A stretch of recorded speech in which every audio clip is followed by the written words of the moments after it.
Baby Mathai നേരത്തെ baby മത്തായിയുടെ പ്രതികരണം കേൾപ്പിച്ചതാണ്. ബേബി മത്തായി ഏലിയാമ്മയുടെ അയൽവാസിയാണ്. ശ്രീ ബേബി മത്തായി, താങ്കൾ പോലീസിന് കൊടുത്തിരിക്കുന്ന മൊഴി എന്താണ്? എന്തൊക്കെ കാര്യങ്ങൾ പോലീസിനോട് പറഞ്ഞിട്ടുണ്ട്? ബേബി കേൾക്കാമോ? കേൾക്കാം. പോലീസ് എന്തൊക്കെ കാര്യങ്ങൾ ചോദിച്ചു? താങ്കൾ എന്തെല്ലാം പറഞ്ഞിട്ടുണ്ട്? പോലീസ് വന്ന് ചോദിച്ചായിരുന്നു, അന്വേഷിച്ചായിരുന്നു. ഞാനാണ് ഇങ്ങനെ ഈ സെബാസ്റ്റ്യനുമായിട്ടാണ് പുള്ളിക്കാരി മറ്റേ ആ ചേച്ചി ഇങ്ങനെ കമ്പനി കൂടിയതെന്ന് പറഞ്ഞായിരുന്നു എന്നോട് വന്നേ.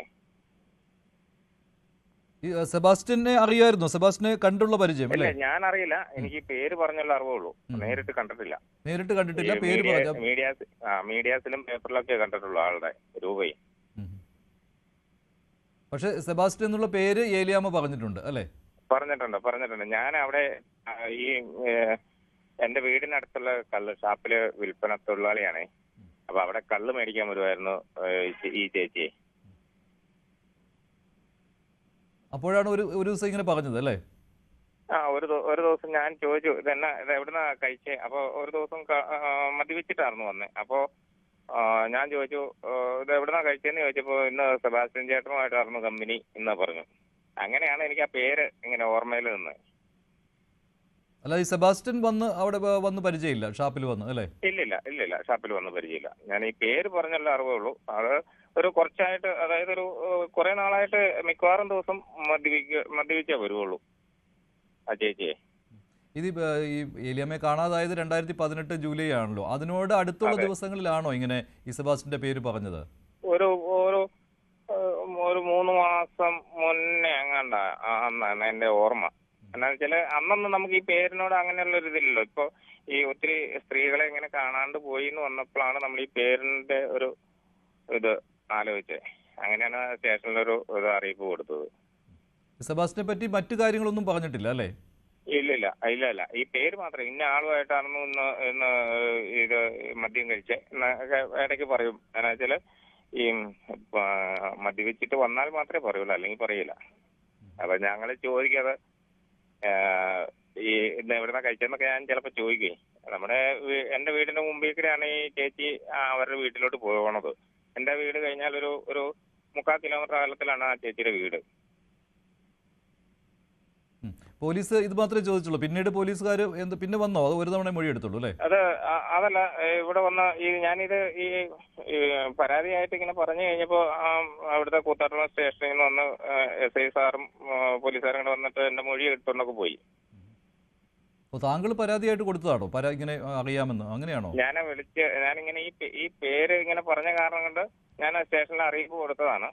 ഞാൻ തന്നെയാണ് കൊടുത്തത്. ഇങ്ങനെ ചേച്ചി ഇങ്ങനെ പേര് പറഞ്ഞായിരുന്നെന്നും പറഞ്ഞു. അപ്പോൾ താങ്കൾക്ക് സംശയമുണ്ടല്ലേ? സെബാസ്റ്റ്യനെ തന്നെയാണ് സംശയം അല്ലേ? സംശയമുണ്ട്. എന്നാന്ന് വെച്ചാൽ ഈ പേര് പറഞ്ഞതിന്റെ വെളിച്ചത്തിലുള്ള ഒരു സംശയമുള്ളൂ. ഞാൻ ആളെ കണ്ടിട്ടില്ല. അങ്ങനെയുള്ള ശരി. ബേബി മത്തായി ഏലിയാമ്മയുടെ അയൽവാസിയാണ്. ബേബി മത്തായി പോലീസിനോട് ഇക്കാര്യം പറഞ്ഞിട്ടുമുണ്ട്. സെബാസ്റ്റ്യൻ എന്നുള്ള പേര് സെബാസ്റ്റ്യനുമൊത്ത് മദ്യപിച്ചിരുന്നു എന്നുള്ള കാര്യം കാണാതായ ഏലിയാമ്മ പറഞ്ഞിട്ടുണ്ട് എന്ന മൊഴിയാണ് ബേബി മത്തായി കൊടുത്തിരിക്കുന്നത്. ശരണ്യ തുടരുന്നു. ശരണ്യ, ഇപ്പോൾ ഈ ബിന്ദു പത്മനാഭൻ കേസിൽ അടിയന്തരമായിട്ട് ഇയാളെ കസ്റ്റഡിയിൽ വേണം എന്നുള്ള ആവശ്യം അന്വേഷണ സംഘം ഉന്നയിച്ചിട്ടുണ്ടല്ലോ. ഏലിയാമ്മ കേസിൽ എന്തെങ്കിലും കാര്യത്തിന് സാധ്യതയുണ്ടോ? എന്തെങ്കിലും പുതിയ കാര്യം സംഭവിക്കാൻ സാധ്യതയുണ്ടോ? എന്താണ് ക്രൈംബ്രാഞ്ചിന്റെ നീക്കം?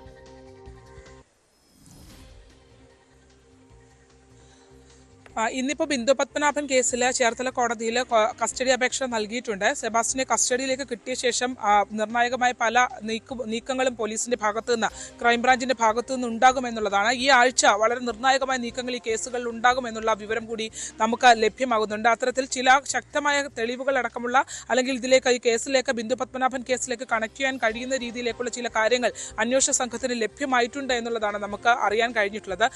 അതിൽ തന്നെ ഏറ്റവും പ്രധാനപ്പെട്ടത് ഇന്ന് ചേർത്തല കോടതിയിൽ ക്രൈംബ്രാഞ്ച് ഇയാൾക്ക് വേണ്ടി നൽകിയ കസ്റ്റഡി അപേക്ഷ ഇന്ന് ചേർത്തല കോടതി പരിഗണിക്കുമെന്നുള്ളതാണ്. ബിന്ദു പത്മനാഭൻ കേസ് ഒരു അബ്സ്കോണ്ടിങ് എന്നുള്ള കേസിൽ നിന്ന് മാറിക്കൊണ്ട് അത് കൊലപാതക കുറ്റമായി അപ്ഗ്രേഡ് ചെയ്തിരുന്നു. അതിനുശേഷം ആ വകുപ്പുകൾ കൂടി ചേർത്ത് ആ കേസ് അപ്ഗ്രേഡ് ചെയ്തിരുന്നു. അതിനുശേഷം ഇപ്പോൾ അയാളുടെ അറസ്റ്റ് ഏറ്റുമാനൂർ കോടതിയിൽ കോട്ടയം ജില്ലാ ജയിലിലായിരുന്നു സെബാസ്റ്റ്യൻ റിമാൻഡിൽ ഉണ്ടായിരുന്നത്. അയാളുടെ ഫോർമൽ അറസ്റ്റ് ഉൾപ്പെടെയുള്ള കാര്യങ്ങൾ ഈ കേസിനകത്ത് 302 വകുപ്പ് ഇട്ടതിന് ശേഷമുള്ള, അതായത് പഴയ കൊലപാതക കുറ്റമാണ്, അത് ഇട്ടതിന് ശേഷമുള്ള അറസ്റ്റ് ഇയാളുടെ രേഖപ്പെടുത്തിയിട്ടുണ്ട്. ഇന്നിപ്പോൾ ചേർത്തല കോടതി ഇയാളുടെ കസ്റ്റഡി അപേക്ഷ, ക്രൈംബ്രാഞ്ച് നൽകിയിട്ടുള്ള കസ്റ്റഡി അപേക്ഷ പരിഗണിക്കും. കസ്റ്റഡിയിലേക്ക് കിട്ടിക്കഴിഞ്ഞാൽ പല കാര്യങ്ങൾ നേടാനുണ്ട്. ഇതിൽ പ്രധാനപ്പെട്ട ഒരു കാര്യം എന്ന് പറയുന്നത് നമുക്കറിയാം, മഞ്ജുഷ ഈ സതീശനുമായി ബന്ധപ്പെട്ടുള്ള പല കാര്യങ്ങളും ആണ്. അയാൾ നമ്മളോട് വെളിപ്പെടുത്തിയിട്ടുള്ള പല കാര്യങ്ങളും നിർണായകമായി മാറുന്നു എന്നുള്ളതാണ്. അതായത് ഈ കേസിനകത്ത് ബിന്ദുവിന്റെ സ്ഥലം എക്സ്പാർട്ടി വിധിയിലൂടെ സ്വന്തമാക്കിയ ആളാണ് സതീശൻ. അത് കിട്ടിയ ഉടൻ തന്നെ അഭിഭാഷകനെ മറച്ചുവിറ്റു. ഒപ്പം തന്നെ ഈ ബിന്ദുവിനെ ഏറ്റവും ഒടുവിൽ കണ്ടു എന്നും ബിന്ദു ഫോണിൽ വിളിച്ചു എന്നും ഒക്കെ നമ്മളോട് സ്ഥിരീകരിക്കുകയും ചെയ്തിട്ടുണ്ട്. അങ്ങനെ നമ്മളുടെ ആ ഒരു വാർത്ത പുറത്തു വന്നതിന് ശേഷം ഈ സതീശനെ അന്വേഷണ സംഘം പോലീസ് സ്റ്റേഷനിൽ കൊണ്ടുപോയി, ചേർത്തല പോലീസ് സ്റ്റേഷനിൽ കൊണ്ടുപോയി ചോദ്യം ചെയ്തു. ഇയാളുടെ വീടും ഹോട്ടലും അടക്കം റെയ്ഡ് ചെയ്തിട്ടുണ്ട്. ഈ കേസുകളുമായി ബന്ധപ്പെട്ട് ഇപ്പോൾ ആലപ്പുഴ ക്രൈംബ്രാഞ്ചാണ് ഇത് അന്വേഷിക്കുന്നത്. ആലപ്പുഴയിലുള്ള സ്റ്റേറ്റ് ക്രൈംബ്രാഞ്ച് ടീമാണ് അന്വേഷിക്കുന്നത്. അവർ ഈ കേസുമായി ബന്ധപ്പെട്ട് സതീശനെ ചോദ്യം ചെയ്യുകയൊക്കെ ചെയ്യുന്നത്. അപ്പോൾ ഈ കേസുകൾ മൂവ് ചെയ്യുന്നുണ്ട് എന്നുള്ളതാണ്. പക്ഷേ അതിനുമൊക്കെ അപ്പുറത്തേക്ക് നേരത്തെ സൂചിപ്പിച്ച കാര്യം വളരെ പ്രധാനപ്പെട്ടതാണ്. ഈ കേസുകളുടെ തുടക്കഘട്ടത്തിൽ വരുത്തിയ പാളിച്ചകൾ, അന്വേഷണ സംഘങ്ങൾ വരുത്തിയ പാളിച്ചകളാണ് ഇത്രയും സ്ത്രീകളുടെ തിരോധാനത്തിലേക്ക് ഈ കേസിനെ എത്തിച്ചു നിർത്തിയിരിക്കുന്നത് എന്നുള്ളത് വളരെ സെബാസ്റ്റ്യനെ സ്വൈര്യമായി വിഹരിക്കാനും അയാൾക്ക് ഓരോ കുറ്റം കഴിയുമ്പോഴും കോൺഫിഡൻസ് കൂട്ടാനും കഴിയത്തക്ക രീതിയിൽ അന്വേഷണ സംഘത്തിന്റെ ഭാഗത്തു നിന്നും വലിയ വീഴ്ച അന്നത്തെ പോലീസ് ഉദ്യോഗസ്ഥരുടെ ഭാഗത്ത് നിന്നുണ്ടായിട്ടുണ്ട്. അതിനകത്ത് എന്തുകൊണ്ട് മൗനം പാലിക്കുന്നു എന്നുള്ള ചോദ്യം വളരെ പ്രധാനമാണ്. സമൂഹത്തിൽ ഇത്രയധികം പ്രശ്നങ്ങൾ ഉണ്ടാക്കുന്നതിലേക്ക് നയിച്ചത് ഈ ഒരു സംഭവം തന്നെയാണ്. നേരത്തെ സൂചിപ്പിച്ചതുപോലെ തന്നെ നമ്മൾ അനുമാനിക്കുന്നതിനും അപ്പുറമാണ് ഇയാളുടെ ഒരു പോക്കും കോണ്ടാക്ട്സും എന്നുള്ളതാണ്. ആളുകളെ ദീർഘകാലം ആളുകളെ മോണിറ്റർ ചെയ്യും.